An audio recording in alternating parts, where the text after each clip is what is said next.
રાધે રાધે મિત્રો જય શ્રી કૃષ્ણ। હું ઉષા ગોહેલ મારા કિચનમાં આપનું સ્વાગત કરું છું। મિત્રો, આ બધી સામગ્રી આજે રીંગણાનો ઓળો બનાવવાનો છે,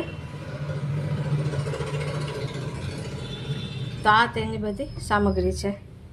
અહીંયા તમે સુધારીને રાખ્યા છે, અહીંયા ડુંગળી અલગ અલગ સુધારીને રાખી છે, આ પાન અલગ છે અને આ તેના કાંડા અલગ છે। તો આપણે પહેલાં આ કાંડા નાખશું અને પછી પાન નાખશું। અહીંયા મરચું છે, આદું છે અને લસણની નાની કટકી છે અને મરચું પાવડર છે, મીઠું છે અને આ રીંગણું મેં પહેલાં શેકી લીધું હતું। શેકી અને આવી રીતે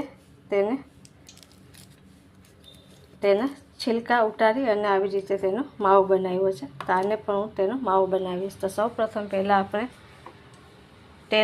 તેલ મૂકી દીધું છે પેન ઉપર અને આ લસણની પેસ્ટ છે।